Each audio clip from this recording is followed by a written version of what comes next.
YCP అధినేత జగన్మోహన్ రెడ్డి ఆదేశాల మేరకు శనివారం రిషికొండ టీడీవీ వెంకటేశ్వర స్వామి ఆలయంలో పార్టీ నగర అధ్యక్షుడు మాజీ మంత్రి గుడివాడ అమర్నాథ్ పార్టీ నాయకులు కార్యకర్తలతో కలిసి ప్రత్యేక పూజలు చేశారు. ఈ సందర్భంగా ఆయన మాట్లాడుతూ కేవలం కూటమి ప్రభుత్వం మాజీ సీఎం కు ఇవ్వాల్సిన గౌరవాన్ని ఇవ్వకుండా తిరుమలకు వెళ్లకుండా జగన్ ను అడ్డుకుంటున్నారని ఇది సరికాదన్నారు. రాజకీయ అవసరాల కోసం వెంకటేశ్వర స్వామి రాజకీయాల్లోకి చంద్రబాబు లాగారని వారు ఆరోపించారు. ఎన్నికల్లో ఇచ్చిన ఏ హామీని చంద్రబాబు నిలబెట్టుకోలేరని, వరద బాధితులను ఆదుకోవడంలో కూడా విఫలమయ్యారన్నారు. ప్రజల దృష్టిని మలచడానికి లడ్డూ ధరపైకి తెచ్చారన్నారు.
వైఎస్ జగన్మోహన్ రెడ్డి గారి పిలుపు మేరకు గడిచినటువంటి కొన్ని రోజులుగా కలియుగ దైవం అయినటువంటి శ్రీ వెంకటేశ్వర స్వామి అత్యంత పవిత్రమైనటువంటి తిరుమల తిరుపతికి సంబంధించినటువంటి ప్రసాదం లడ్డూ పైన ఏ రకమైనటువంటి ప్రచారాన్ని ఈ రాష్ట్ర ముఖ్యమంత్రి చంద్రబాబు నాయుడు గారు చేస్తూ ఉన్నారో మనందరం కూడా చూస్తూ ఉన్నాం. చివరికి ఆయన రాజకీయ అవసరాల కోసం చివరికి వెంకటేశ్వర స్వామిని కూడా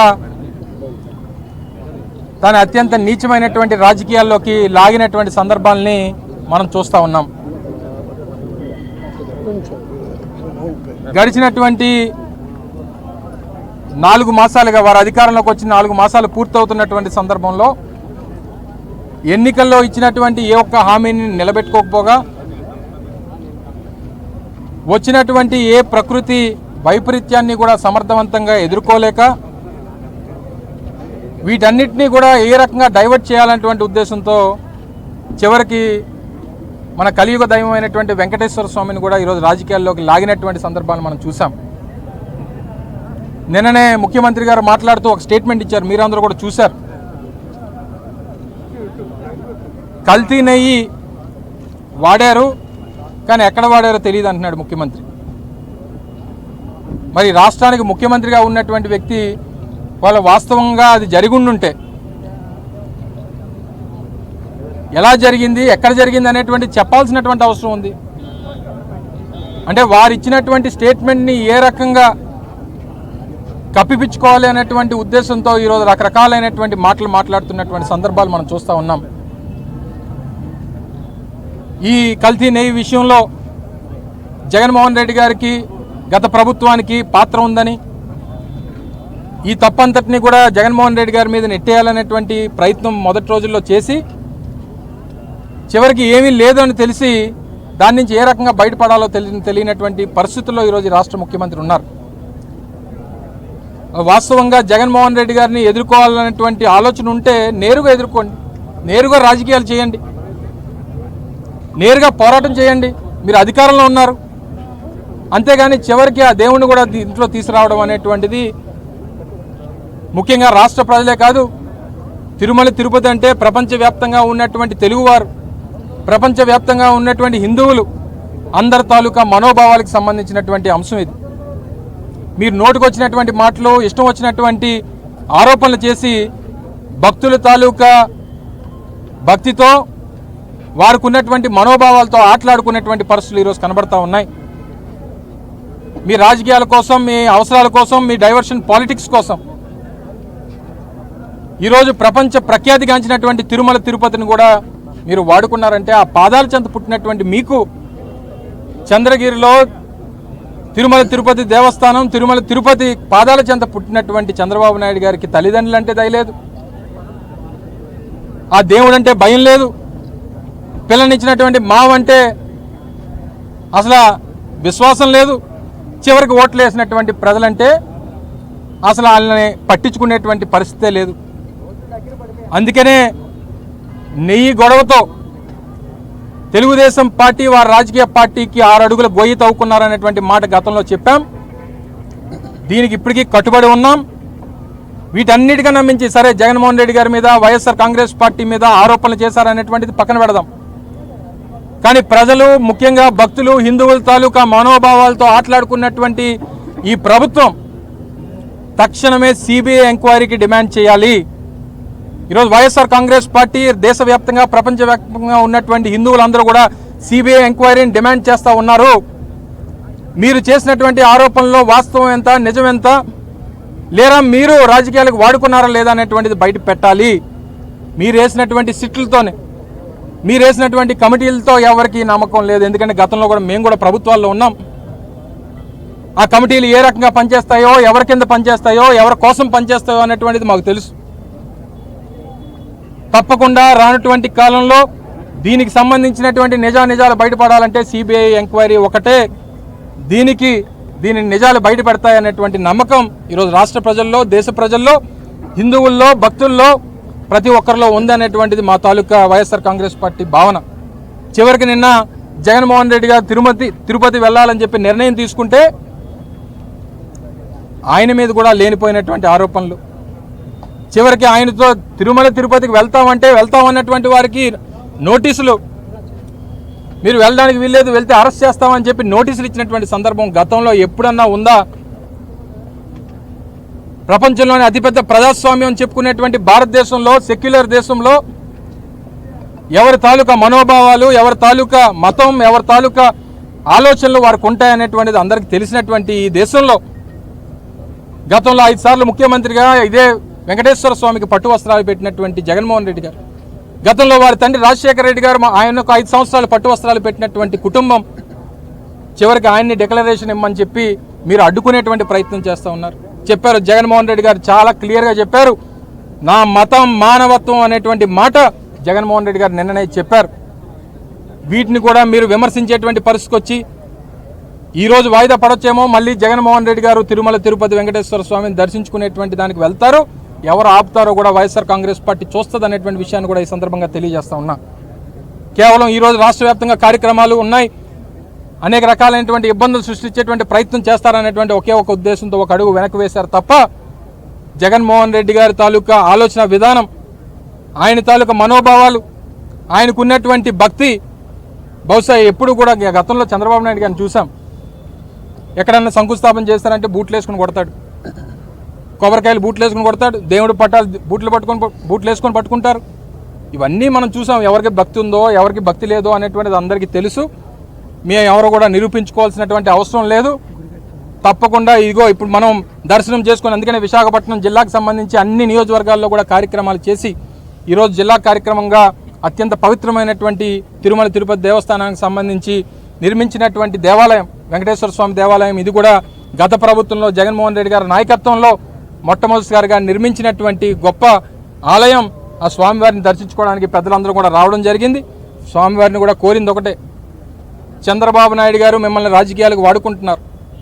చంద్రబాబు నాయుడు గారికి బుద్ధి వచ్చేలా మీరు ఆ బుద్ధిని ప్రసాదించమని చెప్పి మాత్రమే ఆ వెంకటేశ్వర స్వామిని కోరుకున్నాం. ఎందుకంటే ఇది రాజకీయాలు మాట్లాడేటువంటి సమయం కాదు, మాకు రాజకీయాలు అవసరమైనటువంటి సమయం కాదు. ఇంకా ఎన్నికలకు 4.5 సంవత్సరాలు ఉంది. కానీ ప్రజల తాలూకా, హిందువుల తాలూకా మనోభావాలతో ఎంతో నమ్మకమైనటువంటి వెంకటేశ్వర స్వామి ప్రసాదమైనటువంటి అత్యంత పవిత్రమైనటువంటి లడ్డూ గురించి మీరు చేసినటువంటి నీచమైనటువంటి కామెంట్స్ గతంలో మీ ప్రభుత్వంలో 2014 నుంచి 19 మధ్యలో 16 సార్లు నెయ్యి ట్యాంకర్లు వెనక్కి పంపించారు. అంటే అప్పుడు కూడా కల్తీ ఉందా? మొన్న ప్రభుత్వం వారు అధికారంలోకి వచ్చిన తర్వాత 4-5 ట్యాంకర్లు అంగీకరించారు. తర్వాత వచ్చిన జూలై 6వ తారీఖున వచ్చినటువంటి ట్యాంకర్ని టెస్టులకు పంపించారు. గతంలో ఎప్పుడు కూడా మైసూర్లో ఉన్నటువంటి సర్టిఫికేషన్ సెంటర్ ఏదైతే ఉందో అక్కడ మొన్నటి వరకు టెస్టులు జరిగేవి. కానీ ఈ ప్రభుత్వం వచ్చిన తర్వాత మొదటిసారి గుజరాత్ పంపించారు. వచ్చినటువంటి ట్యాంకర్లు వాడలేదని ముఖ్యమంత్రి చెప్తున్నారు, ఈవో చెప్తున్నారు. మరి ఏది వాడకపోతే ఎక్కడ కల్తీ అయినట్టు? కేవలం రాజకీయం కోసం, విజయవాడలో వచ్చినటువంటి ఫ్లడ్స్ని డైవర్ట్ చేయడం కోసం, ఆ ఇష్యూని డైవర్ట్ చేయడం కోసం, ఈరోజు స్టీల్ ప్లాంట్ ప్రైవేటీకరణ అంశం డైవర్ట్ చేయడం కోసం, ఈరోజు 4,000 మందిని నేను రాత్రి కాంట్రాక్ట్ కార్మికుల్ని ఈరోజు తీసేసేటువంటి పరిస్థితి వచ్చిందనంటే ఎక్కడికి వెళ్తుంది ప్రభుత్వం?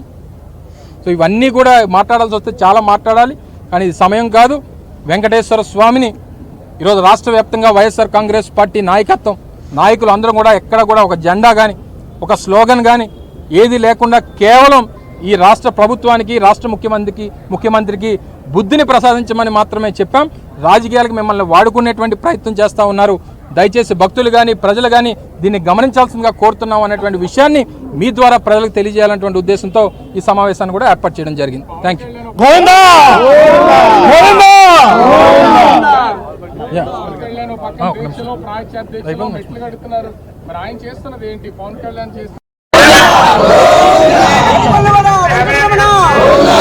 వారు ప్రాయశ్చిత్త దీక్ష దేనికి చేయాలంటే ఎన్నికల ముందు ప్రజలకు ఇచ్చినటువంటి హామీలు సూపర్ సిక్స్ ద్వారా ఏదైతే వారు అధికారంలోకి వచ్చారో అది అమలు చేయనందుకు 100 రోజులు పూర్తయినా ఈ రోజు వరకు ఏ ఒక్క కార్యక్రమం అమలు చేయనందుకు చేయాలి ప్రాయశ్చిత్త దీక్ష. లేకపోతే వారి పార్టీ శాసనసభ్యుడు మన కాకినాడలో ఒక దళిత ప్రొఫెసర్ని నోటికొచ్చినటువంటి మాటలు తిట్టి మరుసటి రోజు ఆయన కూడా దీక్ష చేశారు. చూసారో లేదు మీరు? మరి ఆయన దేనికి చేసినట్టు?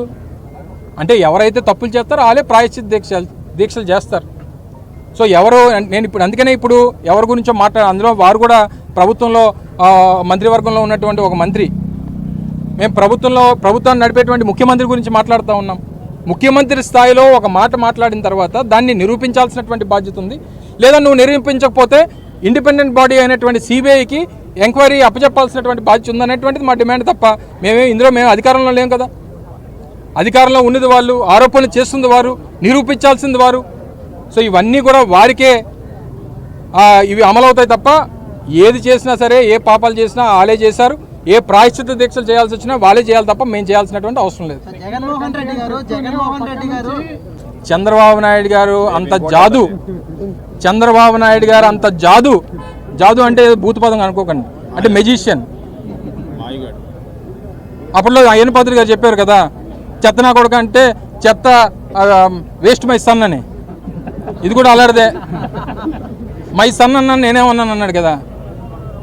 జాదుగాడు అంటే లేనిది ఉన్నట్టు, ఉన్నది లేనట్టు సృష్టించేవాడిని జాదుగాడు అంటారు.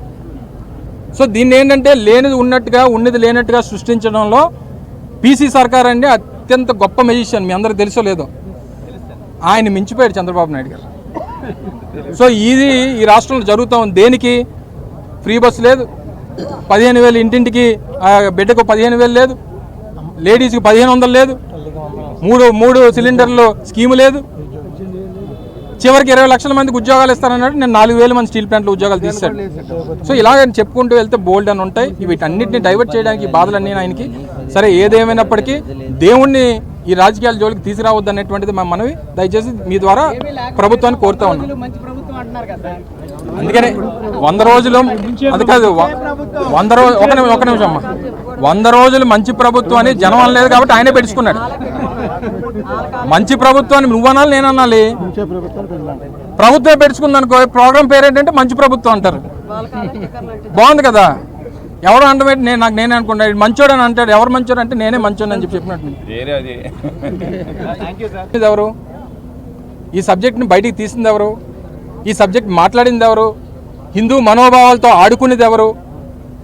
దేశవ్యాప్తంగా ప్రపంచవ్యాప్తంగా ఉన్నటువంటి హిందువుల తాలూకా ఆలోచనలతో మనోభావాలతో కలియుగ దైవమైనటువంటి వెంకటేశ్వర స్వామి తాలూకా అత్యంత పవిత్రమైనటువంటి ప్రసాదంతో ఆటలాడింది ఎవరు?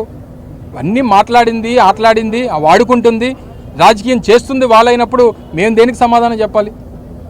సో ఏది ఏమైనప్పటికీ ఎవరు సమయం వచ్చినప్పుడు అందరూ బయటకు వస్తారు. సమయం వచ్చినప్పుడు అందరూ బయటకు వస్తారు. ఎలా సమాధానం చెప్పాలో చెప్తారు. దానికి వేచి ఉండాల్సినటువంటి అవసరం ఉంది.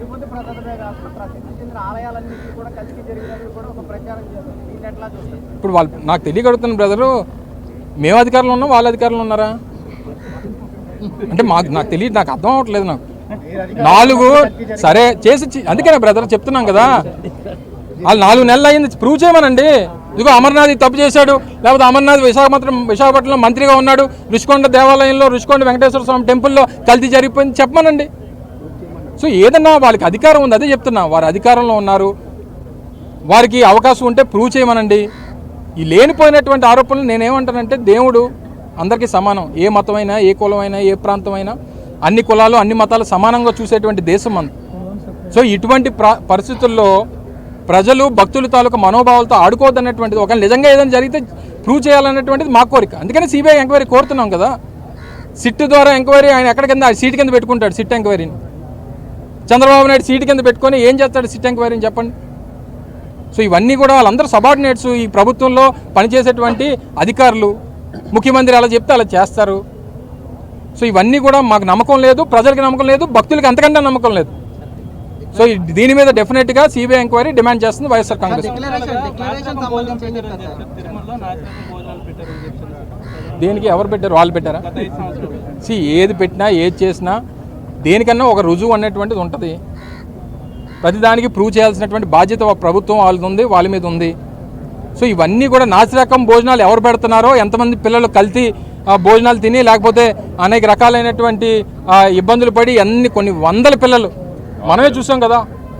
మొన్న రీసెంట్గా కోటవరట్లో కానీ, లేకపోతే ఏజెన్సీ ప్రాంతాల్లో కానీ, లేకపోతే గుంటూరులో కానీ ఎంతమంది పిల్లలు హాస్పిటలైజ్ అయ్యారు, 4-5 చనిపోయారు. తిరుపతిలో అనేక రకాలైనటువంటి ఇష్యూస్, కల్తీ రకాలైనటువంటి ఫుడ్ పాయిజన్ అయిపోయి పిల్లలు మరణించినటువంటి సందర్భాలు ఈ 100 రోజుల్లో నేను చెప్పేది. సో ఇవన్నీ కూడా దేవుడు గమనిస్తాడు. చివరికి ఆ దేవుని కూడా రాజకీయాల్లోకి లాగారు. అది మా బాధ అంతా. ఇందా చెప్పాను, నేను చాలా క్లియర్గా చెప్పాను బ్రదర్. డిక్లరేషన్ ఎందుకు ఇవ్వాలి అని అంటున్నా. ఎందుకు గతంలో ఇదే జగన్మోహన్ రెడ్డి గారు ప్రతిపక్షంలో ఉన్నప్పుడు ఆయన పాదయాత్ర పూర్తి చేసుకొని మెట్ల మార్గంలో తిరుపతి వెళ్ళినప్పుడు ఎందుకు అడగలేదు డిక్లరేషను? 5 సార్లు ముఖ్యమంత్రిగా ఆయన పట్టు వస్త్రాలు ఇచ్చినప్పుడు ఎందుకు అడగలేదు డిక్లరేషను? దానికి ముందు వెళ్ళినప్పుడు ఎందుకు అడగలేదు డిక్లరేషను? ఆయనకి ఈ మతం అంటే, ఈ కులం అంటేనో, లేకపోతే మతం అంటేనో, దేవుడు అంటేనో నమ్మకం ఉంది అనేటువంటి ఒక ఆలోచన ఉన్నప్పుడు, ఈరోజు నాతో పాటు వచ్చిన వాళ్ళు అందరూ హిందువులు ఉన్నారనుకుంటే మేము అమాయకత్వం. అందరూ ఉంటారా? ఈ దేవుడి మీద నమ్మకం ఉంది. నేను అవసరమైతే మసీదుకి వెళ్తాను, అవసరమైతే చర్చికి వెళ్తాను. నాకు నమ్మకం ఉంటే ఎక్కడికైనా వెళ్తాను. నాకు ఇష్టం లేకుండా బలవంతంగా తీసుకెళ్తే నువ్వు ఏదైనా సంతకం పెట్టాలి తప్ప, ఆ దేవుడి మీద, ఆ మతం మీద నమ్మకం ఉండి వాటిని ఆచరిస్తామని చెప్పి ఆలోచన ఉన్నప్పుడు ఎవరైనా ఎక్కడికైనా రావచ్చు అనేటువంటిది ఈ దేశం ఈ సెక్యులర్ దేశం చెప్తా ఉంది. సో దయచేసి ఇష్యూని మళ్ళీ డైవర్ట్ చేసి జగన్మోహన్ రెడ్డి గారి డిక్లరేషన్ గురించి ఎట్ల గురించి డివేట్ చేయకూడదనే ఉద్దేశంతోనే జగన్మోహన్ రెడ్డి గారు నిన్న ఆగిపోయారు.